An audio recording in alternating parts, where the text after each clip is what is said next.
My name is Bryn. I'm 22 years old, and last October, at a Sunday dinner at my parents' house on the edge of Walkerton, Ontario, my sister set her fork down, put her hands flat on the table, and said, "I need your savings, Bryn."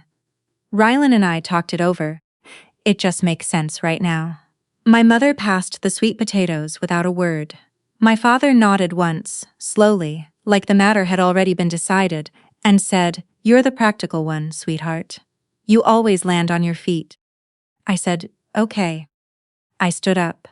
I hugged my sister, and I meant it because she was 26 and pregnant and scared, and that part was real. Then I went upstairs, sat on the edge of my bed with my coat still on, and at 7:42 that evening, my phone buzzed. Transfer complete. 38,240,000 has been deposited to your Meridian savings account.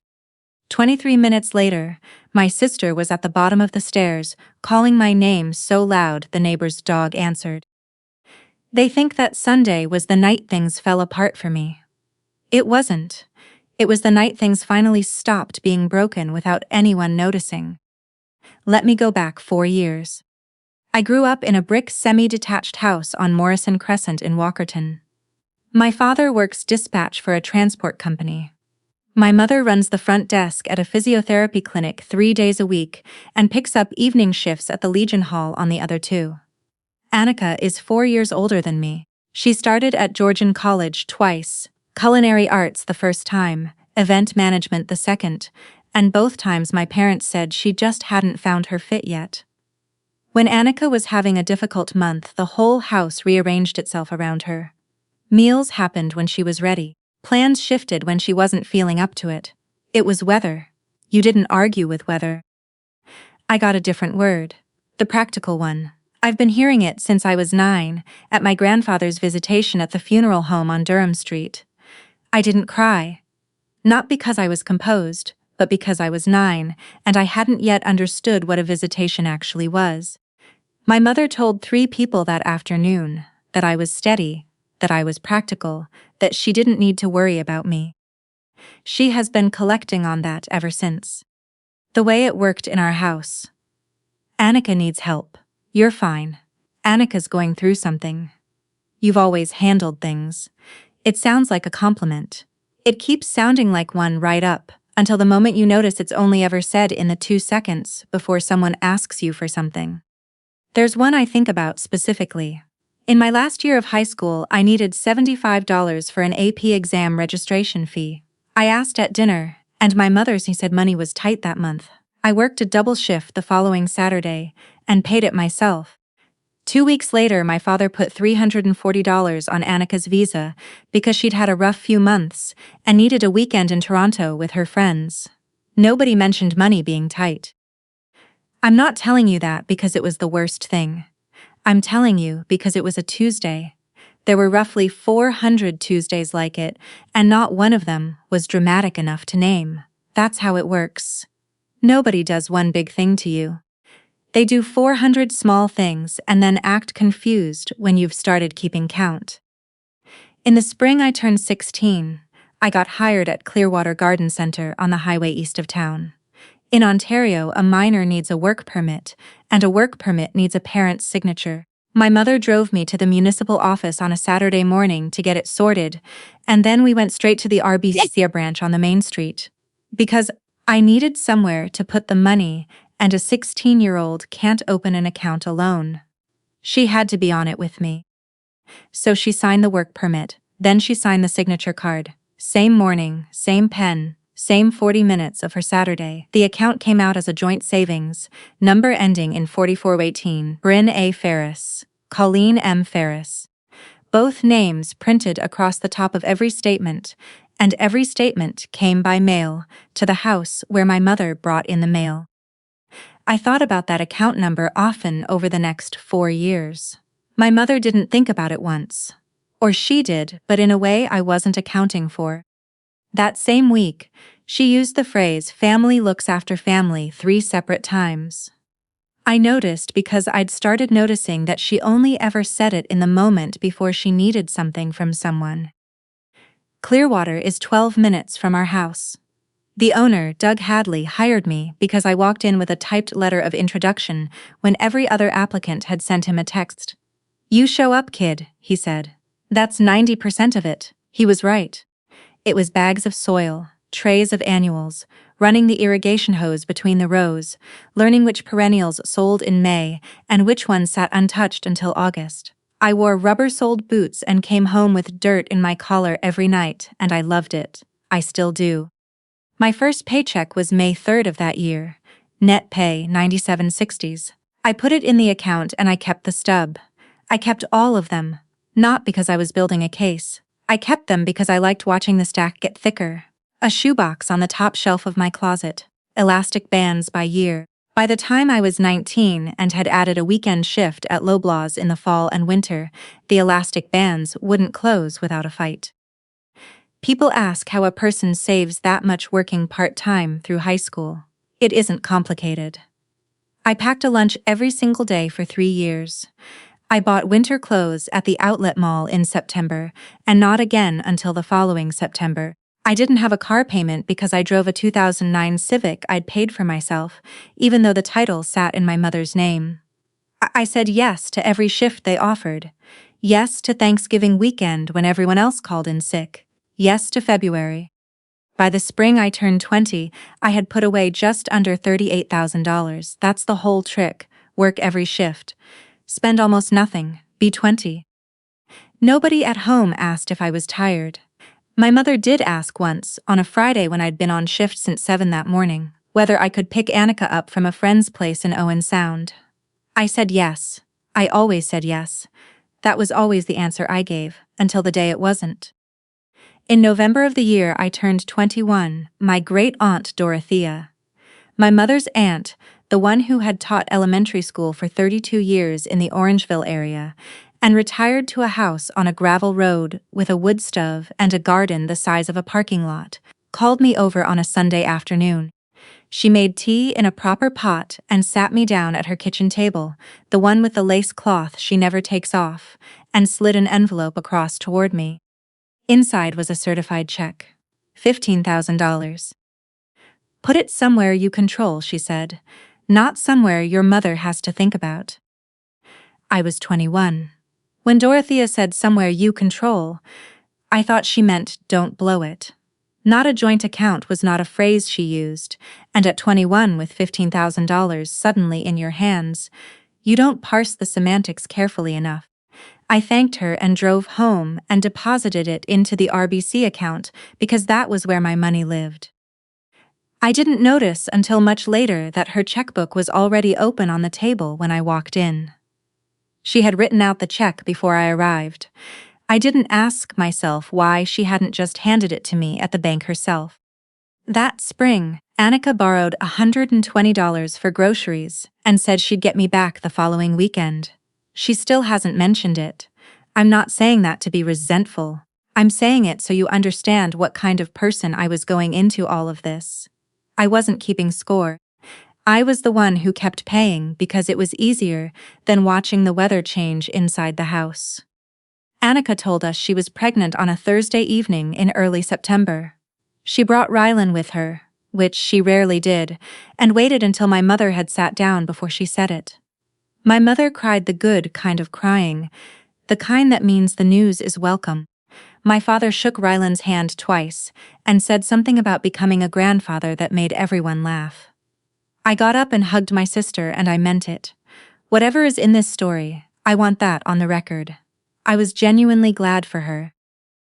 The following Saturday, $800 left my savings account. The memo line said car repair.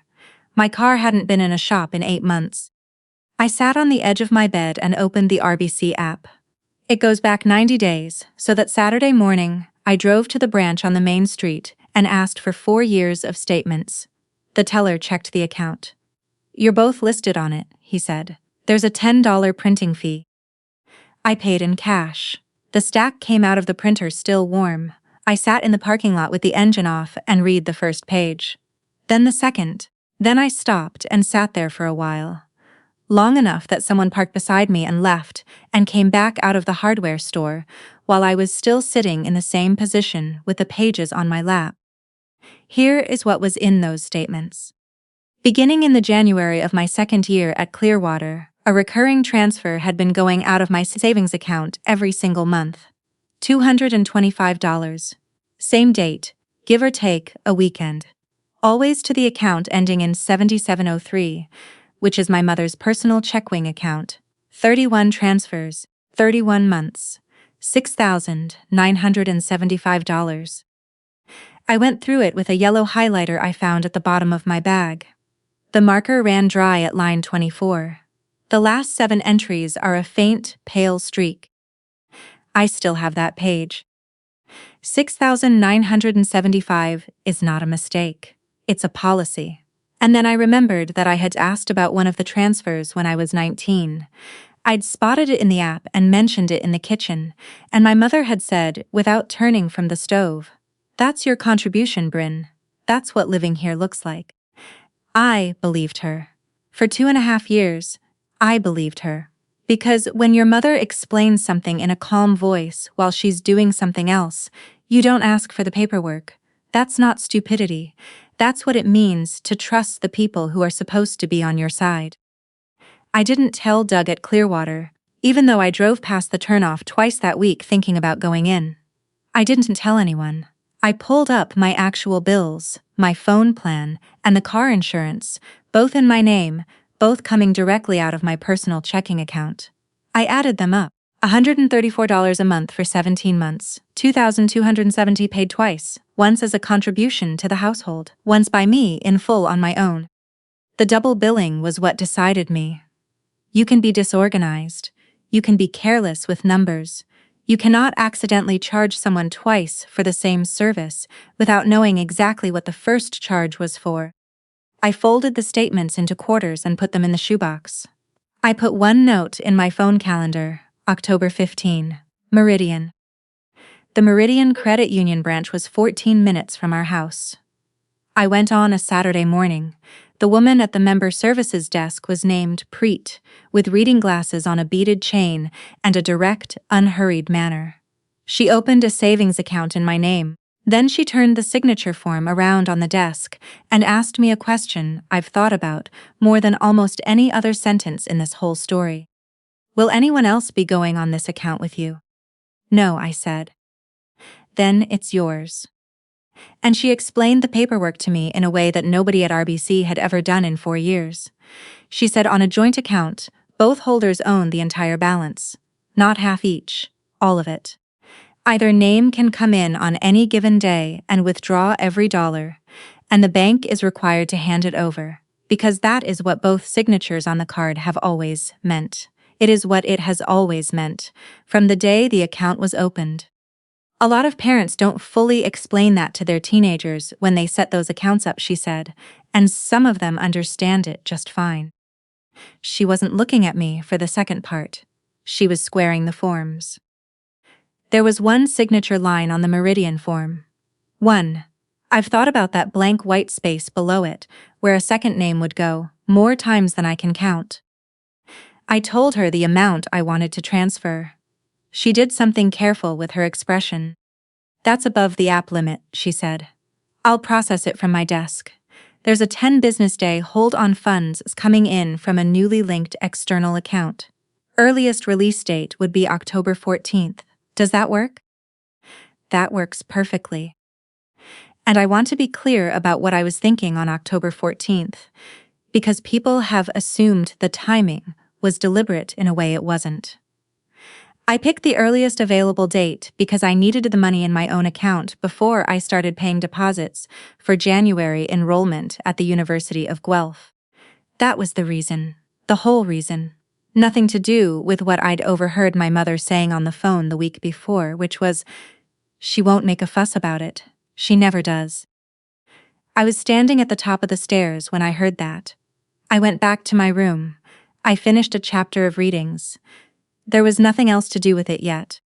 October 14th, the confirmation came through during a Tuesday afternoon lecture. I read it once and put my phone face down on the desk. Transfer complete. $38,240. Available balance. My name across the top, and only my name. That Sunday, my mother made a roast. She set out the cloth napkins she keeps for company. There was a pie from Sobeys still in the bakery box, and she'd put it on the counter without taking the sticker off the bottom. I noticed the pie before I noticed anything else. She only bought those when something was being softened. Rylan wasn't there. My mother said it was a family conversation when I asked.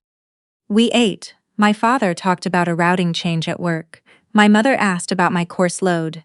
It was ordinary in the specific way that things are only ordinary when someone is working very hard to keep them that way. Then Anika set her fork down. She put her hands flat on the table. She was 16 weeks along. There was nothing yet to rest her hands on. I have thought about that gesture a lot since that evening. It wasn't protective, it was a claim. I'm due in late March, she said. Rylan and I need to get out of his parents' place before the baby comes. There's a 2-bedroom in Hanover, $1,650 a month. It's a good unit, safe neighborhood. We need first and last. And the car is gone, the transmission went in August, and it's not worth fixing, so we need a deposit on something reliable. I've looked at what you have saved, Bryn, and with your account we can get everyone settled, and you can build it back. You're the practical one. You're good at this. She glanced at my mother when she finished. It was a short glance, the kind you give someone after you've gotten through the part you practiced together. My mother reached for the sweet potatoes. There's always OSAP, she said, and deferred enrollment is very common. Lots of people take a gap year. You'll be fine. My father folded his napkin, once and then again, and said, You always figure things out, sweetheart. That's just who you are. I have heard some version of that sentence my entire life. I used to like it, because it sounded like he saw something in me. Sitting there with that transfer confirmation still on my phone, I finally understood what it had always actually been. Not a compliment about me. An excuse for him. If I'm the one who always figures things out, he never has to do anything at all. He'd been complimenting himself for 22 years, at my expense. I waited the right amount of time. Then I said, What about tuition? My mother reached for the potatoes again, even though she'd already taken some. You can pick up extra shifts, she said. It'll build character. You've always been resilient. I said, Okay. Anika blinked. That was it. Just okay. I stood up, walked around the table, and hugged her. I want to explain that, because a lot of people wouldn't have. It wasn't calculated. My sister was 26 and scared, and Rylan's hours had been cut since August, and the fear was the only genuine thing at that table. So I put my arms around her and said, Congratulations, Anika. I mean it. Her sweater smelled like my mother's fabric softener. She still does her laundry at the house. My mother was watching me when I stepped back. She looked disappointed. It took me about 3 weeks to understand why a person would be disappointed by that. She was expecting a scene. She'd built the whole evening around a scene that was never going to come. I rinsed my plate. I went upstairs. At 7:42 p.m., the Meridian notification came through. I opened the app. $38,240. Available balance. I read it once. Then I took off my coat because I'd been in it since 6:30 that morning and had forgotten to take it off when I came in. I had about 20 minutes before someone downstairs opened their banking app. I spent them thinking about whether I'd remembered to close the water valve on the east bench at Clearwater before I'd left on Friday. Then for a few seconds, I thought about being 9 years old at my grandfather's visitation, and about all the people my mother told I was steady. The nights that change everything don't announce themselves. They just arrive. Anika found the zero first. She'd tried to transfer the holding deposit for the Hanover apartment using my mother's debit card, which my mother had handed her in the driveway that afternoon and said, Use mine tonight, I'll square it later. At 8:03, the transaction declined. She picked up my mother's phone from the kitchen counter. My mother has never once locked her phone in her life, and opened the banking app. Zero. And below the zero, a transfer line with my name on it and an account number she didn't recognize. She said Mom in a voice I had never heard from her before. I was already on the stairs. I had a whole idea of how I was going to stand there quietly while she yelled at me. I decided I didn't need to say anything back. She wasn't looking at me. She was standing in the middle of the kitchen, holding our mother's phone in one hand and a printout from the rental listing in the other. And she was looking at our mother. "Mom," she said, "what does this mean?" My mother said my name.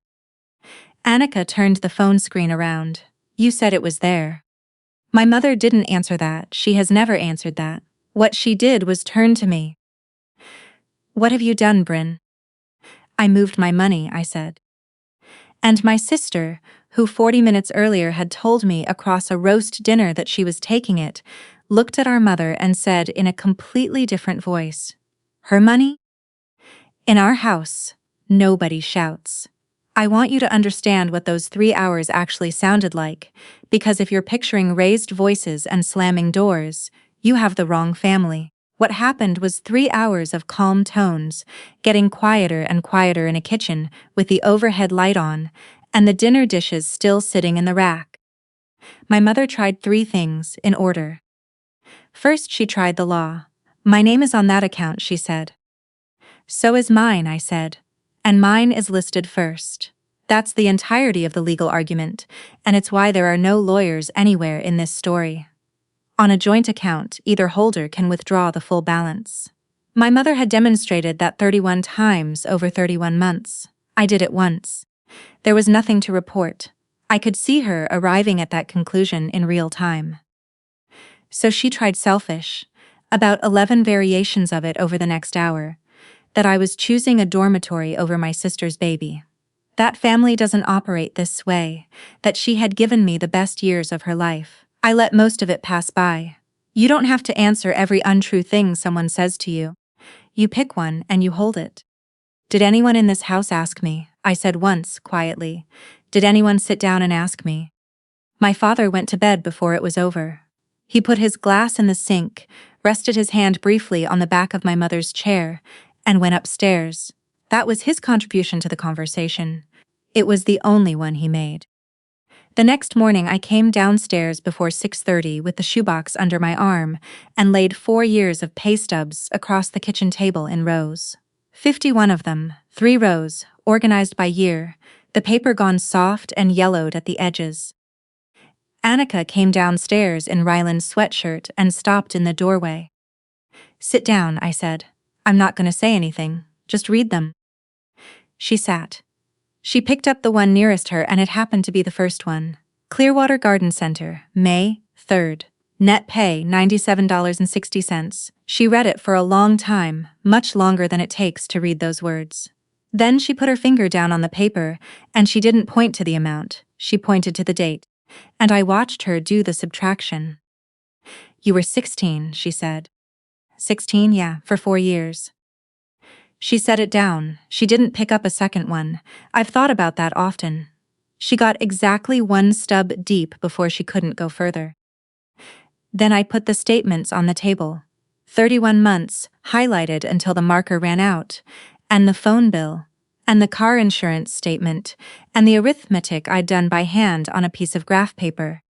$6,975, plus $2,278 billed twice for services I was already paying directly myself, plus $800 that left the account 4 days after Annika announced the pregnancy. My mother said it was Bryn's contribution to the household. Annika looked up. Contribution to what? The phone, the car insurance, things you girls don't always think about.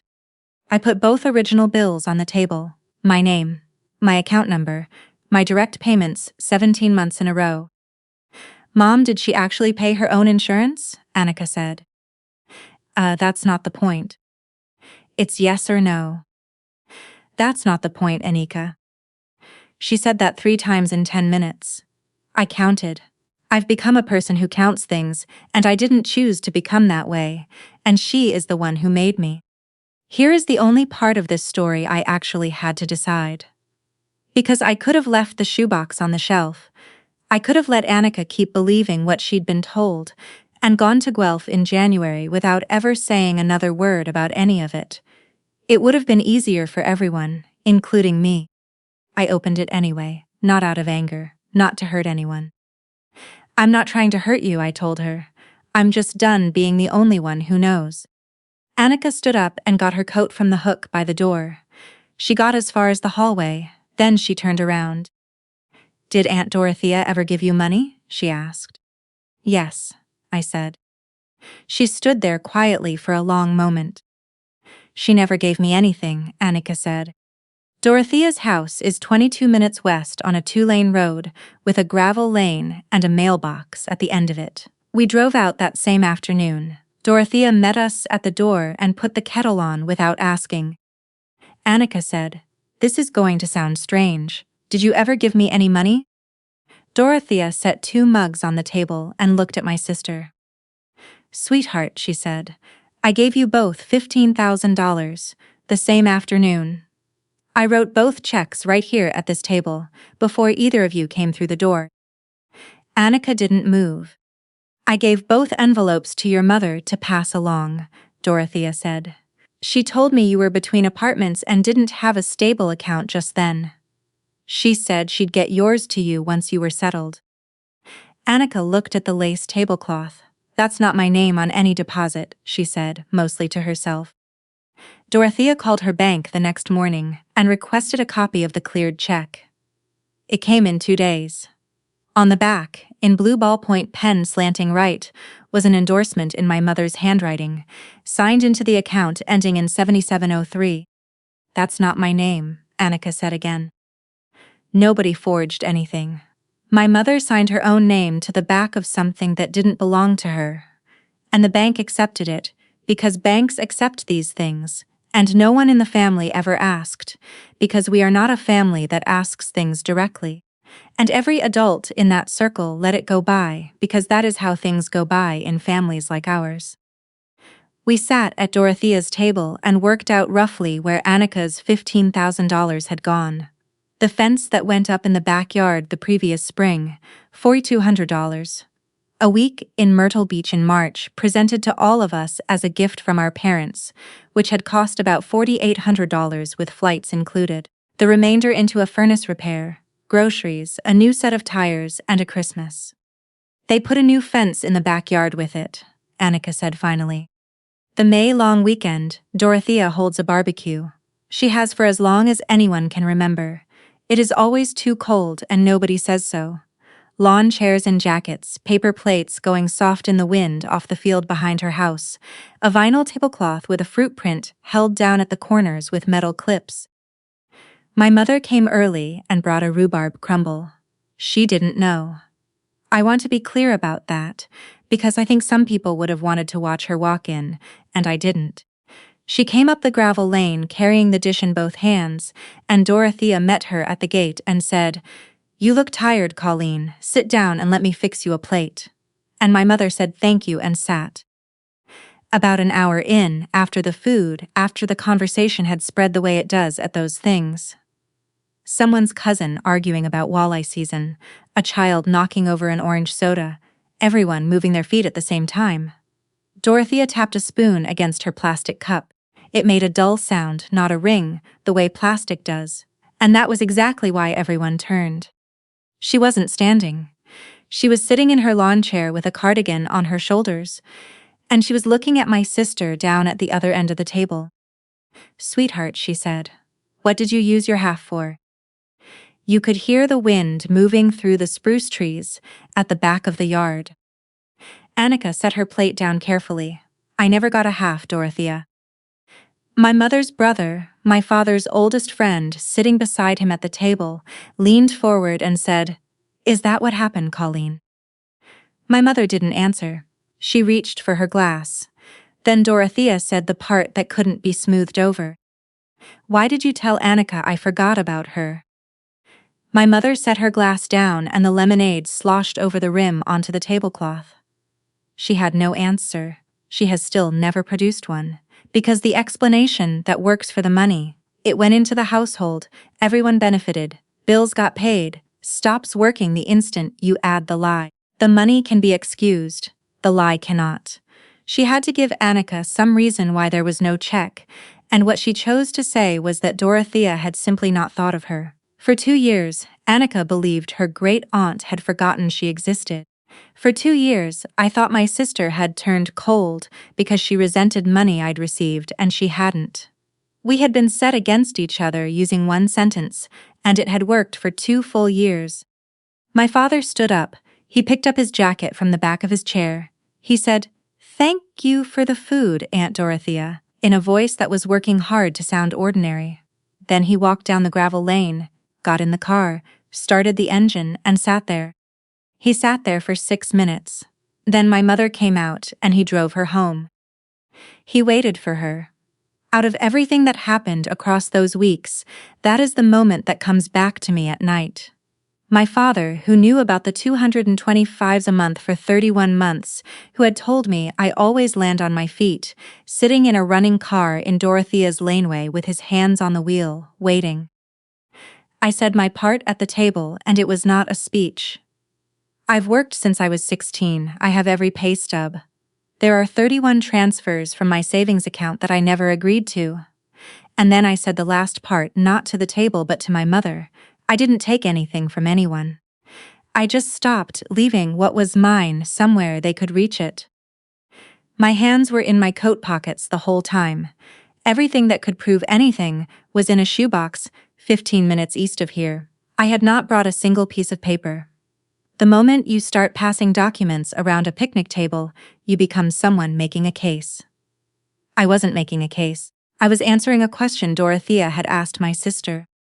I moved out at the end of May, 11 boxes. My father helped carry them to the car without being asked, and for about 10 minutes neither of us said anything except angle it this way and watch the corner. Then, with a box balanced on the tailgate, he said the only fully honest thing he said across that entire spring. I knew about the transfers. I thought it was fair. You were living under our roof. I asked him one question. Did you ever think about asking me first? He went inside for the next box. The Civic was in my mother's name even though I had paid $4,800 for it at 17. I left the keys on the kitchen counter beside the spice rack. I bought a 2011 hatchback from a coworker at Clearwater for $2,700, and it has a hairline crack across the dash, and it starts every single time. The night before I drove up to Guelph for the first time, Annika came to the place I was staying. She had an envelope. Inside was a printout, an acceptance letter for the office administration program at the college in Owen Sound, starting in January. "I'm not asking you for anything," she said. Then she paused. "Okay, I'm a little bit asking. $1,500. Deposit and first month on a bachelor unit in Owen Sound, because she was moving out too, and Ryland's hours hadn't recovered, and she'd done the arithmetic 4 times in her car before she came over. I told her I'd give her an answer tomorrow. And I meant it. I didn't say tomorrow to soften a no. I spent the day at Clearwater with my hands in soil, going back and forth about it more times than I could count. Because here is the thing nobody tells you about finally protecting yourself. The first thing that gets offered to you afterward is the exact same arrangement wearing a different face. And it wouldn't feel like a pattern. It would feel like love. Because some of it would be. I said no to the money. I said yes to something else. There's a free financial literacy clinic at the library branch in Owen Sound, Wednesday evenings. Folding chairs, a woman named Rose from a local nonprofit who will sit with you for an hour and go through your actual numbers without any expression on her face. I told Annika I'd go with her every single week for as long as she needed. "I'll be there beside you every Wednesday," I said. "I won't sign anything for you. Not ever again." She was quiet for a moment. Then she laughed. Not a kind laugh, but not a mean one either. "Everybody says you're the practical one," she said. "I'm not the practical one," I said. "I'm just the one who kept the stubs." She looked at the acceptance letter in her lap for a while. Then she said, "Okay, same word, different side of the table. I've been at Guelph since January. Between the Meridian account, my OSAP funding, and a bursary through the Faculty of Science I'm managing. I'll be working every summer. I'll pick up shifts on weekends when I can. That's always been fine with me. What I want you to understand is the actual shape of what almost happened, because people keep softening it in the retelling. That money was not going to make my life easy. It was the difference between going to university and not going. That's it. That's all it ever was. And they knew that, and they reached for it anyway. And my mother's argument was that I could always pick up extra shifts. I have never in my life not worked. Graduation in Walkerton was the first week of June, in the high school gymnasium. Dorothea sat in the third row. Annika sat beside her with one hand on her stomach, 24 weeks, finally showing. When they called my name, she stood up and clapped until Dorothea touched her sleeve. My parents came. They sat near the exit and left before the last section of the alphabet was called. Nobody apologized.